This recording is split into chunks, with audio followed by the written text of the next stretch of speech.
Greetings to all true boxing fans. I just watched the fight between Brian Norman and Jin Sasaki live.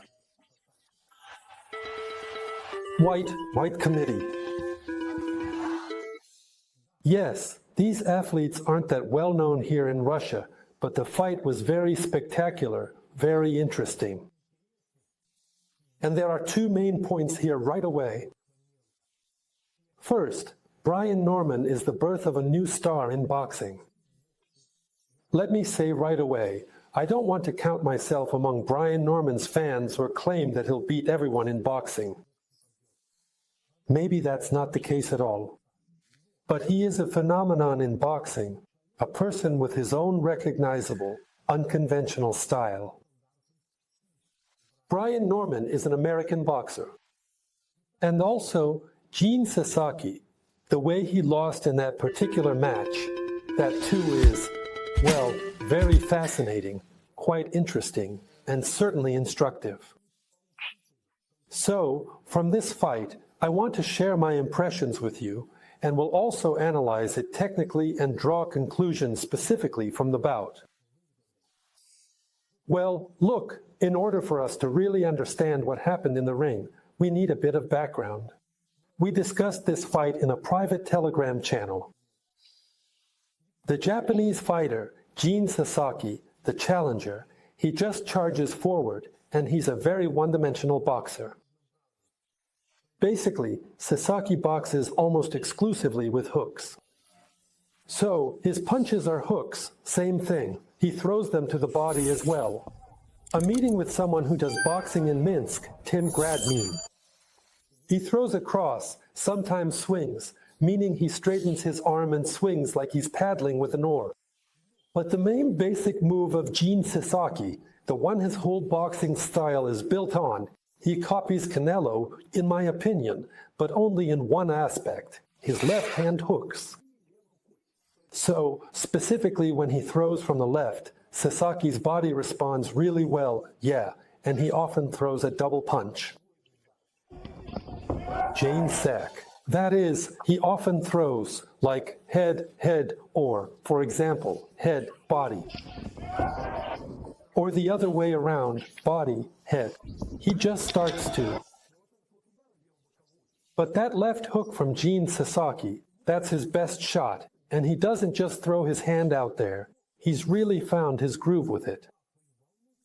In other words, his body really responds well in that punch, and Sasaki fights all his bouts the same way. He charges forward like a tank. He's active, throws all kinds of punches, mostly swings, head, body, but behind all that, he's always setting up the same thing. It's either a left hook to the head or a left hook to the body. And especially when he goes to the body, pay attention to how much Sasaki really turns his shoulders into it. I have an answer. Do you see that? And he doesn't just turn his shoulders to add power to the punch. He does it to reach way around the elbow to the body, just like Canelo. He really throws it deep in there. So he's aiming to get around the elbow to land that shot. Basically, that's Sasaki's signature move, and honestly, he's a one-trick pony as a boxer. As for the rest of boxing, the broader range of skills, the Japanese boxer Sasaki doesn't have them. He's very one-dimensional and always does the same thing. As a result, Sasaki takes a lot of punches from his opponents. And not just from Brian Norman. Even before this fight, Sasaki was taking a lot of hits, not because his defense is bad, but more because no matter how good your defense is, no matter how skillfully you protect yourself, if you keep charging forward and throwing the same punches, meaning hooks, and it's predictable, like left, and you're open at that moment, throwing wide hooks and leaving yourself exposed, then basically, it's pretty risky, but sometimes it can work. So, Brian Norman, all of his wins. He was the WBO champion. He had only recently won the belt. Just at the end of March, actually. So, it's been less than 3 months. And with that belt, he went to Japan, to Tokyo, to defend it against the challenger Jin Sasaki. So, Brian Norman is a knockout artist. I don't remember his exact stats, but he has all wins. He's really young. I think Norman is only 24 years old. All his wins, he has a lot of knockouts. In other words, he won more than 75% of his fights by knockout. That was before today's fight. Now, he's won about 80% of his fights by knockout. So basically, Norman is a knockout artist. But you see, here's the important thing. The secret is, it's not like he has some super powerful punch. I know this might sound strange, but Norman doesn't rely on the sheer power of his punch. He doesn't hit with maximum force. The American's thing is completely different. He's very accurate with his punches and takes very few hits himself. So Norman's whole boxing style, you see, what did we actually see in the ring? We saw that in the very first round, he caught the Japanese athlete with a left hook. Hands popped right back to the defense, a short left hook. Over there in America, they call it a check hook. Here, we just call it cutting. And then right back into defense.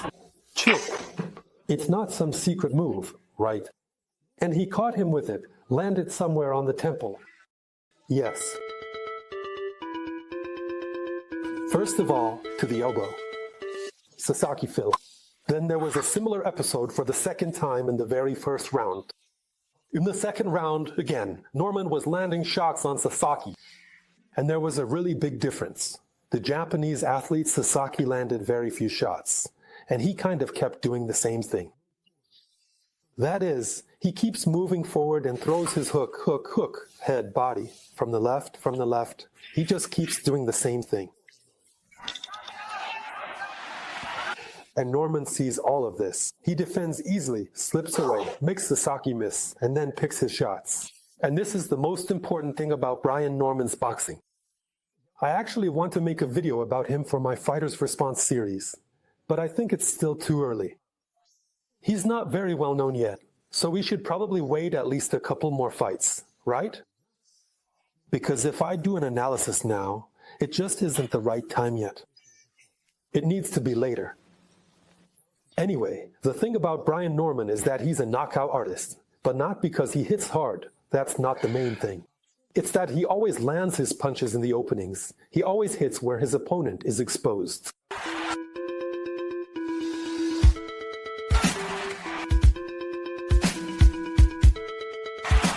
For example, there are boxers like Jaron Ennis. He can easily hit you right on your guard. Jaron Ennis's goal is to hit as hard as possible. He's like a rocket, really, a super boxer.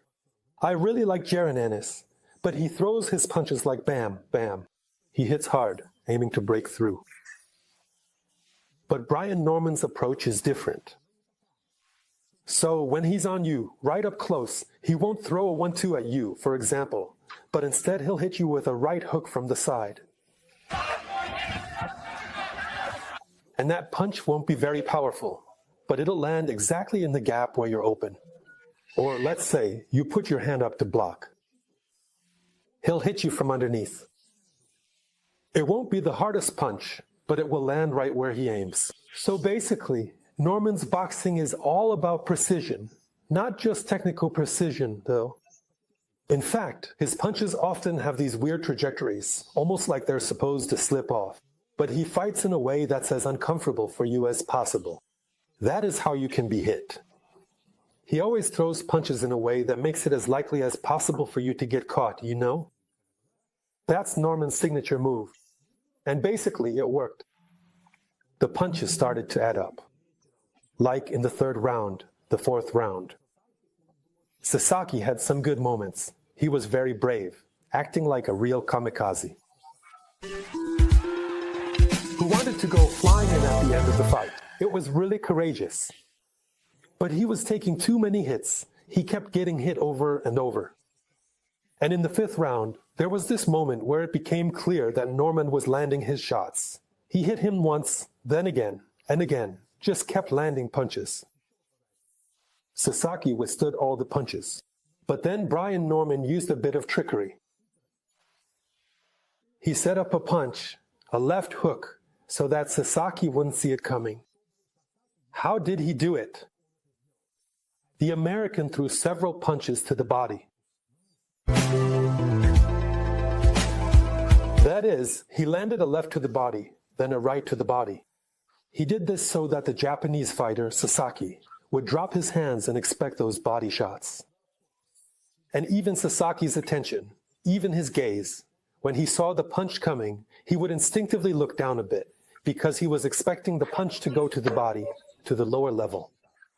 So he got him used to it. He went to the body once, twice, 3 times. And at a certain moment, Brian Norman acted like he was going to throw another body shot, but instead, he jumped in and landed a left to the head. And not only did Sasaki miss that punch, because he was focused on protecting his body, but his attention was directed more towards the lower floor, to look at his building. His attention was directed to the body. His focus, his attention was on the body, but the punch came upstairs. And Sasaki didn't see that punch. As a result, he was knocked out, and unfortunately, Jin Sasaki lost consciousness, and they carried him out of the ring on a stretcher. That's scary. I hope the Japanese boxer recovers and that everything will be okay with him. But honestly, you can't box the way Sasaki does. He doesn't have a full, well-rounded boxing style. He's got courage, grit, and just one move. That left hand. A one-trick boxer. And when that move didn't work, that was it. We saw a really scary knockout in the ring. I hope it doesn't end in tragedy. Yeah, I hope Sasaki recovers and that everything turns out okay for him. There was also a big difference in size. That is, Brian Norman, the American, looked much bigger. He was broader, he was taller, he was more muscular. And notice how easily he pushed Sasaki around. In dangerous moments, the American acted like a bulldozer. He just shoved him with his punches, almost like he was a hockey puck. So you could really see the difference in weight. I don't know how that worked. In theory, they're in the same weight class, both have the same conditions, everything's equal, but the result is different. So Brian Norman was just much bigger. Well, that's just how it is sometimes. Guys, thanks for watching this video. By the way, I placed some bets on this fight, and on another fight too. And yeah, it worked out. Everything went great. But specifically for this fight, before the match, things were uncertain. There was no clarity before the fight. It was clear that Brian Norman was the favorite, but the fight could have gone either way. But once the fight started, it became obvious how things were going to turn out. So in the end, everything worked out, right? If you liked my videos and want to watch me more often, if you want to see predictions specifically for fights and have some good conversations with each other in the comments, I also reply to comments there in my private Telegram channel. So go ahead and subscribe. You can do this from any country, though of course, the conversations there are in Russian, but you can subscribe from anywhere. Anyway, all the best to everyone. See you next time. Turning off the camera.